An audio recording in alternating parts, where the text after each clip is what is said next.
MMAOddsBreaker, we're talking to the James Krause, just coming back on his victory with Daron Cruickshank. We talked to him early in his camp, went through, and a minute 30 isn't that much time, after, 10 weeks, 12 weeks of preparation?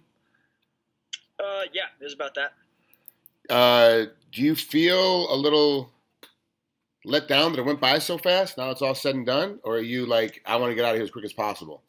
No, we don't get paid by the hour. So, it's for every one of those. There's another Sam Stout where it's a bloody mess and it's a war and it's a back and forth. So no, I'm sure I'll have my fair share of 15 minutes. So no, I'm glad. Are you and Darren friendly? Are you friends even? I'm not even sure if you guys are friends. Yeah, I wouldn't call us friends, but we're friends on Facebook. We follow each other on Twitter. So I would say we're acquaintances. He's a great guy. I mean, I think highly of him. I think, I don't know what he thinks of me. I mean, obviously like I said, we're friends, and like we were on he was on the Ultimate Fighter. We were on this, we seen each other in passing on that, and we have a common opponent, Masvidal. But I think we're acquaintances, decent acquaintances. You know what I mean? So it's just business, obviously. Is it harder to fight a friend or somebody you respect versus somebody that you can't stand, or is it about the same? No, to me it's the same. I don't look at it as a fight; it's a competition to me. So, it really doesn't matter who's across from me. I just I want to go out there and compete. I don't look at it as like I don't have to be mad at somebody or dislike them. So I like Darren. I still do. I did during the fight, did before, and I still do. So yeah, no, I don't have to hate somebody to fight him. There's a couple of fighters I've talked to coming off of losses that were like, well, my training camp was great. My nutrition was dialed in. My strength condition was perfect. It was my outside life was kind of hectic at the time. One guy was moving. One guy had a new baby in the house. Like all these things that kind of offset how you train and what have you. You have a new baby in the house on your side as well, right? Mm-hmm. So how is that getting through training camp where it didn't seem to affect you as much as it affects some other guys? So how'd you get around it? Well, a couple of things. One, I deal with a lot more stress than most people probably because I have a few different businesses. So it's I'm dealing with a lot more. I just learned to balance it. You know what I mean? You don't give up training. Ever you schedule your trainings, that's priority whenever there's a fight coming up. So everything else is underneath that. You know what I mean? But as far as the baby goes, my wife did a great job. She's standing right across from me, so I'm getting brownie points while I say this. But she did a great job. I really didn't. I mean, I honestly didn't have to get up hardly at all. She made sure that she got up every night. Luckily she was on a maternity leave, so she got to stay at home, and she pretty much got up with the baby every night and let me sleep and get my rest and recovery and stuff like that. So, I'd be lying if I said I was waking up early in the morning and stuff like that. I had some early mornings helping out, but nothing crazy at all. She did the bulk of the work. So I was really fortunate to have that. Well, this fight for you on paper was supposed to be a really difficult fight, and I could have easily seen it being a 15-minute war, like without a problem, because the way both of you guys approached the fight. Did you feel like because you had to set him up? It wasn't like he just turned and gave it to you. Like you had to set him up. You had to set a couple of traps. Did it feel like that the traps getting to the choke worked perfectly? You really knew what was going to happen, or was it just one of those things where? And we all know this happens because both of you are so skilled that all of a sudden it was just there. You know what I'm saying? Like because both of you are scrambling, both of you are trying to get a particular technique, and then all of a sudden, oh, this thing has just popped in my way. Yeah. It really went about how I thought it was going to. I've made some changes that to the outside eye might sound minor, but to me they've made drastic, huge differences in my training camp. And we felt like, and the striking was going to be even. We felt like it was a pretty even matchup. He throws good kicks, good volume. If we stayed standing the whole time, it would be a very good fight, the 15-minute fight that everybody was probably expecting. But we really felt like if I got him to the ground, that we would have a drastic advantage there. So, as far as to answer your question, I think whenever I hit the trip, I don't think he expected that. It's something I hit all the time in practice. I don't think he expected it. And then he was scrambling to get back up, and I think he felt like I was a little high. And I usually ride high on the back anyway. I like to look for spladles a lot, grab the legs and stuff like that. And I think trying to get back up, he just kind of left his neck a little hanging. And then I had a weird angle to where he had a really hard time fighting the hands. It just worked out, you know, it was a really good, like you said, I was setting a couple little traps and maybe I caught him off guard. I'm not sure. You know, it's something I'm good at taking it back. I have good ground skills, you know, and like I said, we thought once we got it there, I would have a pretty big advantage. Yeah, plus it's hard to find a guy that's 155 pounds and 6'2".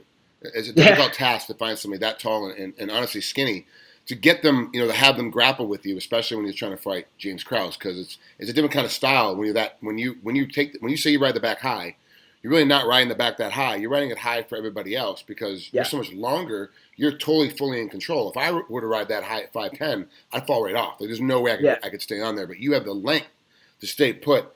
It changes your grappling style up quite a bit too. Yeah. Do you find it hard to fight guys your same height because of the reality of it is that most guys at 6'2" are 185 pounders? I wouldn't say hard. You know, it's definitely. I would prefer to fight a guy that's 5'8" over a guy that's 6'2". It's just because I'm used to it. You know what I mean? It's like I would prefer to fight a right-hander over a southpaw. That's not actually true. I actually prefer fighting southpaws, but for the most part, it's you get what I'm saying. It's just it's a look you're used to seeing. But you know, my grappling style is different. I mean, if you notice in the fight, like I didn't even think about stopping a takedown. I openly welcomed a grappling match with him. He took me down 3 times, and I didn't even try to stop it. I just went straight to my back because I feel like I could create the scrambles to, you know, either get back up or create a submission attempt in there. So, yeah, my style is a little different. And to answer your question, you know, I would rather fight a shorter guy, obviously, but we work fighting taller guys, and I've skipped around at 170 before too, in RFA and Titan and stuff like that. So I've fought guys that are my height or taller before. So it's not completely foreign to me. You own a gym, plus is one of your other businesses that you handle outside of fighting. So when I ask you like how long you're gonna be out of the gym for, more than likely you had to go back in and do some day-to-day stuff on Monday or Tuesday after the fight. Are you back to training already as well, or are you just right now strictly coaching and trying to give your body a little bit of a break? No, I trained on Monday. See, I mean, you're a smart kid. Like you're not like a, you know, I say kid, you're fucking 30, but you're not some young new kid that's like I don't understand the game. You realize at some point your body has to rest to heal up the little micro tears and little stuff. But you always seem to be back in the gym right after the fight. Win, lose, draw, get hurt, don't get hurt, doesn't make a difference. You're a gym rat even though you own the gym. Yeah. Do you feel like sometimes that takes you a little bit longer to get geared up for the next training camp because you haven't taken that break? Yeah, I prefer smaller training camps, like 6 weeks rather than 12, because I burn myself out. So yeah, I mean, I have to be in the gym regardless. And to me, this time I wasn't hurt. I didn't have anything wrong with me, so I wanted to get back in the gym so I don't balloon up to 200 pounds again. But I'm in the gym either way, and I want to surround myself with that atmosphere. With, you know, I believe in, even if I'm not out there physically training, which I am this time, I don't always do that. Even if I'm back in, like last time I was banged up when I fought Lazaro, I was real banged up, but I went back in, I coached, I watched practice, and I believe you can learn visually. So I'm coaching a little bit. I'm also training now. So, I mean, I'm not banged up at all. I'm training light though, just to get my body the recovery from the weight cut and, you know, the adrenaline dump and all that stuff. So I'm training smart right now, working a lot of technique and just staying in the gym, you know, just regular maintenance, if you will. I'm not training crazy hard, helping a lot of guys get ready for their fights. So it's something I want to surround myself. And, you know, these guys worked really hard to help me get where I am. So I want to be right back in there and help them for when they fight next month. So I don't want to be that guy that's selfish. You know, I want to help these guys out too. Did you obviously no vacation because you're back in the gym right on Monday, and with a newborn baby in the house, you're not going far anyway. I mean, vacation's grandma's house is about as far as you can go at this point. But did you and your wife do anything special after the fight was over, or when you got back in and got settled? Did you like have a dinner or something? I mean, because she went through the training camp with you too, and like you said, she got up early too. Like, so she needs a little break. She needs some extra loving from you. So what'd you guys do? We we don't have anything like crazy planned. She works pretty solid right now. She's a nurse, so she's back at work right now. I mean, I think our next probably closest thing would be going to Florida during a holiday season. You know, it's probably nothing crazy, but I think we're gonna do dinner and stuff like that here real soon. But we kind of jumped right back in. I got back on Sunday. You know, I was dog tired, and she was tired, so she went right back to work on Monday. I went back to work on Monday, so it's, you know, we really haven't had time yet. It's still kind of flowing through, you know. It's still pretty fresh. Yeah, it's you run a pretty high motivational, pretty high paced lifestyle between you and your wife, and now especially with another baby in the house, it's going to be it's hard and it's going to be difficult. You got to find some breaks and not just going to dinner every now and again. You got to find that break during the week where even if you're just shutting everything off, turning the phones off, pouring yourselves each a glass of wine and sitting on the couch and watching TV, you got to do something. Yeah, it's difficult, man. I said before this fight, I said win, lose or draw. I want to take a decent break, and man, I know how it works. I had a good win, a quick win. They're gonna call me quick. They're gonna want me right back in. I'm right back to training. So it's the drill, man. You've been in there. It's tough.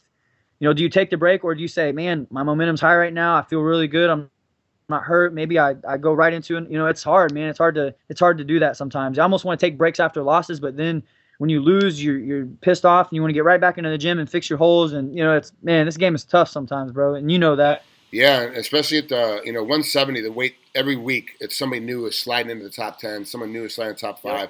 Yeah. At 55, it's starting to become that way as well. So like now, every time you turn around, somebody else is in your face. Yeah, well, that's another thing we talked about is the weight cut, man. I cut a lot of weight, so it is difficult for me to, like, I can't turn around and fight at 155 in 2 weeks. I'm when I fight, I'm between 180 and 185. So. Yeah, well, I mean, I've had some of my coaches want me to go to 70, and I'm not eating like crap. I'm not eating great, but I'm probably 190 pounds or more right now. So I'm an in-betweener. If there was like a 160, it would be great for me, but I can't just make 55 on a couple weeks' notice, man. It takes me quite a while to do it, so it's tough, man, to really find that balance. It makes me not want to fight as much. When I was on Access TV, with Titan, whenever you were calling, I was fighting every weekend. You remember that. But I was also bouncing around 55, 65, 70. I would go where the money was. So it was different. Now it's at 55 every time. And I'm like, twice a year is better. It sucks. Have you talked to your coaches? Yeah, of course. Coaches want you to go up because they see the hardship of you cutting weight.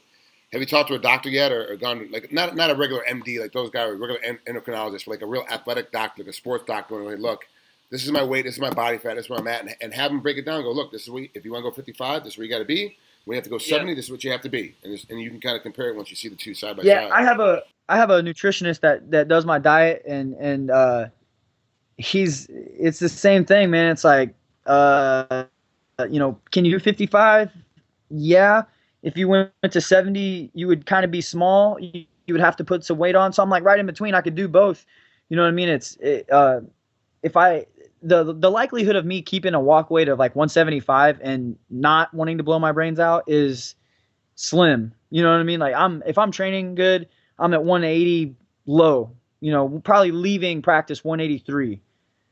If I'm training and eating, halfway decent. So, but if I go to 70. I've fought at 70 before. I walk in, I'm around 190, but I feel like the punching power, there's a big difference in the punching power from 55 to 70. And then I also lose that advantage that we talked about earlier of the height, that's gone completely. So two of my biggest attributes go out of the window, because I'm a big guy at 55. I don't feel like I get overpowered by anybody that I've fought yet. So, I want to stay at 55. My cuts aren't bad, but they're still, I do it right, but they're still difficult. Yeah, and they're taxing on the body, and it does take its toll. And after, years and years of doing it, it shortens. Every time you have to cut that much weight, it's going to take a couple of fights off at the end of it. Now, the question is, are those fights at the end 15 years from now? Or those fights at the end 10 years from now? That's the question. You never know. Yeah, god dang, I hope not. Good Lord, man. I'm coming up, I think my next fight is 50 fights. Yeah, yep. That's crazy.